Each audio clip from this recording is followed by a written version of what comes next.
ದೇಶದ ಸ್ವಾತಂತ್ರ್ಯಕ್ಕಾಗಿ ವಿನಾಯಕ ದಾಮೋದರ ಸಾವರ್ಕರ್ ಅವರು ತಮ್ಮ ಜೀವಿತಾವಧಿಯ ಬಹುಪಾಲು ಸಮಯವನ್ನ ಜೈಲಿನಲ್ಲೇ ಕಳೆದು ಮಾತೃಭೂಮಿಗಾಗಿ ತಮ್ಮನ್ನ ತಾವೇ ಸಮರ್ಪಿಸಿಕೊಂಡವರು. ಇನ್ನು ನೇರವಾಗಿ ಬ್ರಿಟಿಷರ ನಾಡಿಗೆ ನುಗ್ಗಿ ಅವರ ವಿರುದ್ಧವೇ ಕ್ರಾಂತಿಕಾರಿ ಹೋರಾಟ ನಡೆಸಲು ಸಂಘಟನೆಗಳನ್ನ ಸಜ್ಜುಗೊಳಿಸಿದ ಸಾವರ್ಕರ್ ಅವರು ನಿಜವಾದ ವೀರ ಎಂದು ಮೈಸೂರು ಕೊಡಗು ಲೋಕಸಭಾ ಕ್ಷೇತ್ರದ ಗೌರವಾನ್ವಿತ ಸಂಸದರಾದ ಯದುವೀರ್ ಕೃಷ್ಣದತ್ತ ಚಾಮರಾಜ ಒಡೆಯರ್ ಬಣ್ಣಿಸಿದ್ದಾರೆ. ಇನ್ನು ನಗರದ ಸಾವರ್ಕರ್ ಪ್ರತಿಷ್ಠಾನದ ವತಿಯಿಂದ ಫೀಲ್ಡ್ ಮಾರ್ಷಲ್ ಕಾರ್ಯಪ್ಪ ವೃತ್ತದಲ್ಲಿ ಹಮ್ಮಿಕೊಳ್ಳಲಾಗಿದ್ದ ಸ್ವಾತಂತ್ರ್ಯ ವೀರ ವಿನಾಯಕ ದಾಮೋದರ ಸಾವರ್ಕರ್ ಅವರ 143ನೆಯ ಜಯಂತ್ಯೋತ್ಸವದ ಕಾರ್ಯಕ್ರಮದಲ್ಲಿ ಭಾಗವಹಿಸಿದ್ರು. ಅವರ ಭವ್ಯ ಭಾವಚಿತ್ರಕ್ಕೆ ಪುಷ್ಪಾರ್ಚನೆಯನ್ನ ಸಲ್ಲಿಸಿ ಮಾತನಾಡಿದ್ರು. ಇನ್ನು ಸಾವರ್ಕರ್ ಅವರ ಹೋರಾಟದ ದಿನಗಳನ್ನ ಸ್ಮರಿಸಿದ ಸಂಸದ ಯದುವೀರ್ ಅವರು ಸ್ವಾತಂತ್ರ್ಯ ಸಂಗ್ರಾಮದ ಸಮಯದಲ್ಲಿ ಬ್ರಿಟಿಷರು ಇವರನ್ನ ಅಂಡಮಾನ್ ಜೈಲಿನ ಅತ್ಯಂತ ಕಿರಿದಾದ ಕತ್ತಲೆ ಕೋಣೆಯಲ್ಲಿಟ್ಟಿದ್ರು. ಇನ್ನು ದೈಹಿಕವಾಗಿ ಹಾಗೂ ಮಾನಸಿಕವಾಗಿ ಕಠಿಣವಾದ ಕರಿನೀರಿನ ಶಿಕ್ಷೆಯನ್ನ ನೀಡಿದ್ರು. ದೇಶಕ್ಕಾಗಿ ಅವರ ಅನುಭವಿಸಿದ ಶಿಕ್ಷೆ ಮತ್ತು ನೋವು ಹೇಳುತ್ತಿರೋದು. ಇನ್ನು ದುರದೃಷ್ಟವಶ ದೇಶದ ಸ್ವಾತಂತ್ರ್ಯ ಬಂದ ನಂತರವೂ ಅವರು ಅನೇಕ ನೋವುಗಳನ್ನು ಅನುಭವಿಸಬೇಕಾಗಿತ್ತು. ಇಂತಹ ಮಹಾನ್ ವ್ಯಕ್ತಿಯ ಜಯಂತಿಯ ಶುಭ ಸಂದರ್ಭದಲ್ಲಿ ಅವರ ಸರ್ವಸ್ವ ತ್ಯಾಗ ಮಾಡಿ ರಾಷ್ಟ್ರಭಕ್ತಿಯನ್ನ ನೆನೆದು ಗೌರವಿಸುವುದು ಪ್ರತಿಯೊಬ್ಬ ಭಾರತೀಯನ ಆದ್ಯ ಕರ್ತವ್ಯವಾಗಿದೆ ಎಂದು ತಿಳಿಸಿದ್ರು. ಇದೇ ಸಂದರ್ಭದಲ್ಲಿ ಜಯಂತಿಯ ಅಂಗವಾಗಿ ನೆರೆದಿದ್ದ ನೂರಾರು ಸಾರ್ವಜನಿಕರಿಗೆ ಹಾಗೂ ದಾರಿ ಹೋಕರಿಗೆ ಪ್ರತಿಷ್ಠಾನದ ವತಿಯಿಂದ ಸಿಹಿಯನ್ನ ವಿತರಿಸಿ ಸಂಭ್ರಮಿಸಲಾಯಿತು.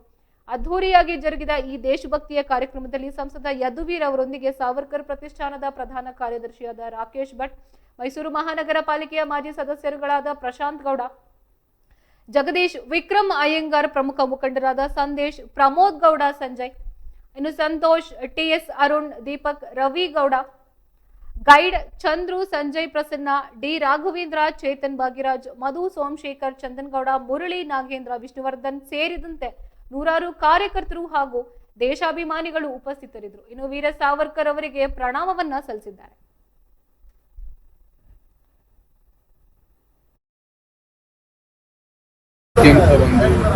ಅಪಾರವಾದಂತಹ ಕೊಡುಗೆ ಮತ್ತು ತ್ಯಾಗ ನೀಡಿರ್ತಕ್ಕಂಥದ್ದು ವೀರ್ ಸಾವರ್ಕರ್ ಅವರ ಒಂದು ಜಯಂತಿ ಸಂದರ್ಭದಲ್ಲಿ ಅವರಿಗೆ ಪುಷ್ಪಾರ್ಚನೆ ಮಾಡುವಂಥದ್ದು ನಮ್ಮೆಲ್ಲರ ಒಂದು ಕರ್ತವ್ಯ.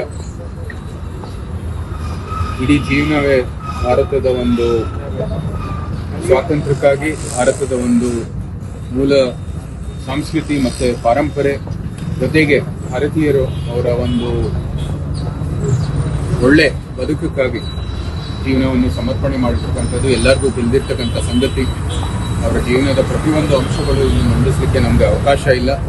ಆದರೂ ಸಹ ಯಾವ ರೀತಿ ಅವರು ಸ್ವಾತಂತ್ರ್ಯ ಹೋರಾಟದಲ್ಲಿ ತೊಡಗಿಸಿ ಒಂದು ಅತ್ಯಂತ ಒಂದು ಗಂಭೀರವಾದಂತಹ ರೀತಿಯಲ್ಲಿ ಹೋರಾಟ ಮಾಡಿರ್ತಕ್ಕಂಥ ರೀತಿ ನಮ್ಮೆಲ್ಲರಿಗೂ ಕೂಡ ಪ್ರೇರಣೆ. ಬ್ರಿಟಿಷರಿಗೆ ಭಯ ತರುವಂಥದ್ದು ಒಂದು ಹೋರಾಟ ಆಗುತ್ತೆ. ಯಾಕಂದ್ರೆ ಅವರು ಮಾಡ್ತಾ ಇರ್ತಕ್ಕಂಥ ಒಂದು ಕ್ರಾಂತಿ ಯಾರಿಗೂ ಕೂಡ ಅವರು ಸಹಿಸಲಿಕ್ಕೆ ಆಗಲಿಲ್ಲ. ಅಂದಿನ ಕಾಲದಲ್ಲಿ ಬ್ರಿಟಿಷರಿಗಂತೂ ಸಹಿಸಲಿಕ್ಕೆ ಆಗಲಿಲ್ಲ. ಅವರಿಗೆ ನಂತರ ಏನು ಒಂದು ಚಾರ್ಜಸ್ ಮೇಲೆ ಪೋರ್ಟ್ ಬ್ಲೇರ್ಗೆ ಕಳಿಸಿದ ನಂತರ ಒಂದು ಅತ್ಯಂತ ಒಂದು ಬಡ ಪರಿಸ್ಥಿತಿಯಲ್ಲಿ ಅತ್ಯಂತ ಯಾವುದೇ ಒಂದು ಸಹಾಯ ಇಲ್ಲದೇನೆ ಅವ್ರು ಯಾವ ರೀತಿ ಮುಂದುವರಿದಿದ್ರು.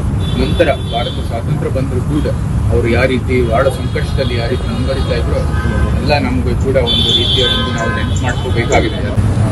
ಪುಷ್ಪಾರ್ಚನೆ ಮಾಡಿ ಈ ಒಂದು ಅವರ ನೆನಪು ಒಂದು ಅವರ ಜೀವನವನ್ನು ಸ್ಮರಣೆ ಮಾಡೋದಕ್ಕೆ ಅವಕಾಶ ನೀಡಬೇಕಾಗಿ ನಿಮ್ಮೆಲ್ಲರಿಗೂ ಕೂಡ ಕೃತಜ್ಞತೆಗಳನ್ನು ಸಲ್ಲಿಸುತ್ತಾ ಈ ಒಂದು ಮಹಾನ್ ವ್ಯಕ್ತಿಯ ಒಂದು ಜೀವನ, ಅವರ ಬೋಧನೆಗಳ ಮೂಲಕ ಒಂದು ಶ್ರೇಷ್ಠ ಭಾರತ ನಿರ್ಮಾಣಕ್ಕಾಗಿ ನಾವೆಲ್ಲರೂ ಪ್ರೇರಣೆ ತಗೊಂಡು ಮುಂದುವರಿಯೋಣ ಅಂತ ಇವತ್ತು ಹೇಳ್ತಾ ನಿಮ್ಮೆಲ್ಲರಿಗೂ ಕೃತಜ್ಞತೆಗಳನ್ನು ಸಲ್ಲಿಸುತ್ತೇವೆ.